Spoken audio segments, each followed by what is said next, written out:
सबका साथ सबका विश्वास या मंत्रानं देशात विचारधारा आणि प्राधान्यक्रमात आमूलाग्र बदल केला असून गरीब, आदिवासी, दलित, वंचित, मागासवर्गीय, महिला, युवा वर्ग आणि शेतकऱ्यांना प्राधान्य दिलं जात आहे असं पंतप्रधान नरेंद्र मोदी यांनी म्हटलं आहे।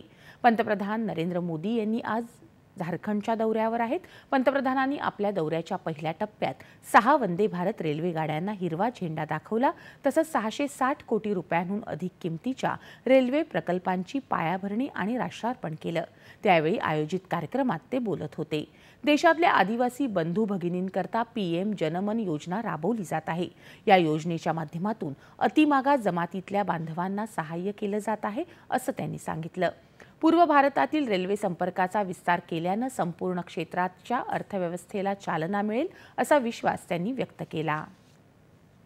पूर्वी भारत में रेल कनेक्टिविटी के विस्तार से इस पूरे क्षेत्र की अर्थव्यवस्था को मजबूती मिलेगी।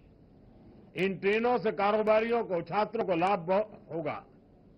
इससे यहां आर्थिक और सांस्कृतिक गतिविधियां भी तेज होगी। यातायात की अच्छी सुविधा यहां के औद्योगिक विकास को और गति देगी। पर्यटन और उद्योगों को बढ़ावा मिलने से झारखंड के युवाओं के लिए रोजगार के अवसर भी बढ़ेंगे। साथियों, तेज विकास के लिए आधुनिक रेल इंफ्रास्ट्रक्चर उतना ही जरूरी है। इसलिए आज यहां कई नए प्रोजेक्ट्स भी शुरू किए गए हैं। केंद्र सरकारच्या कल्याणकारी योजनांअंतर्गत पंतप्रधान देशभरातल्या 2 कोटी नवीन घराच्या वाटपाचा शुभारंभ आणि 46,000 लाभार्थ्यांच्या गृहप्रवेश सोहळा देखील यावेळी झाला। या योजनेच्या लाभार्थ्यांच्या बँक खात्यात एकूण 32,000 कोटी रुपयांचा थेट मदतीचा पहिला हप्ता देखील जारी करण्यात आला। प्रधानमंत्री आवास योजना ग्रामीणच्या 20,000 लाभार्थ्यांना पंतप्रधानांच्या हस्ते आवास मंजुरी पत्रांचं वाटप देखील करण्यात आलं।